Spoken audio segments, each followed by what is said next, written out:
The problem with the Vulcan and Andorian storyline is that the Vulcans are confusingly characterized in this series, and the Andorians are not characterized in this series. So when you combine them, there's no real ground where you can stand where you understand anything about the complexities of their arrangement besides the fact that the Vulcans are kind of dicks in this early universe, and it's always that way. But similarly, the Andorians, where they were played as thugs early on, don't really seem to have much of a characteristic at all anymore, because Shran is no longer the hopped up, I'm going to do whatever it takes to fight back. He's now like, we need to have a ceasefire. We need to have peace between us. And I don't understand the characterization of that race anymore at this point, if that's the way it's going to be. So you have confusing Vulcans who don't make any sense, and then Andorians who are underdeveloped fighting each other. Yeah. I mean, what is this? You said the fourth episode? Third? I think it's the third. It says it's the third, yeah.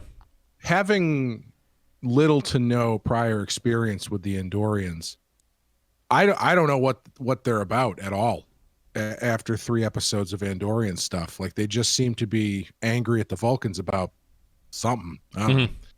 But yeah, as far as characterization goes, I don't know anything outside of they're fighting with the Vulcans. Yeah. So it's difficult for me to really, I mean, thankfully it's being, this whole storyline is being carried on the back of Jeffrey Combs. It is, yeah. He's pulling a lot of weight in here. Yeah, because even like the guy they got playing Shreve, what the hell's the Vulcan guy's name? Soval, the worst Vulcan of all time, but we'll get into Soval. He's terrible. He's terrible. Awful.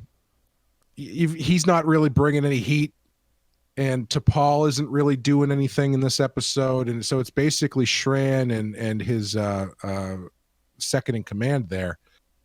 And I get that they're fighting over this planet, but I don't understand why. They never really talk about that very much. And if they did, I must have been like staring at the floor. Well, I guess the Andorians got there first and terraformed it, and the Vulcans said that they were too close to Vulcan, so they chased them off of it. And I think that's the entire conflict between the two of them. Yeah. Yeah. So that doesn't tell me anything about why they're fighting each other or outside of that immediate thing. But that being said, I actually thought this was fairly solid, but I thought it was solid for the same reasons a lot of the other ones are solid, which is like, when you really get down to it, it's a pretty simple story that is just told really efficiently and solidly made. And it's got Jeffrey Combs in there, swinging for the fence every scene he's in. Yeah.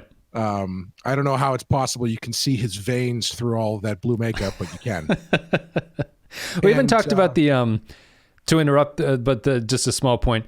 I don't think I've mentioned the Andorian antenna in this, I guess, are controlled by puppeteers, which is interesting. They're like hand controlled, and it's kind of neat when you're in kind of a scene where you stop paying attention to the Andorians and what they're saying, you pay attention to the antenna and how they're reacting to things. It's kind of a neat little touch that they do it. Could you imagine just sitting on those? Sorry. That's pretty gross. I interrupted you though, but it's a nice touch where in a modern TV show, I don't think Discovery even has the Andorian antenna move, but you could see it easily going into like the realm of CGI. Nothing on their faces move. Yeah, nothing. It's a little overdone. It's like Master Shake after he got bad plastic surgery in South America from Aqua Teen.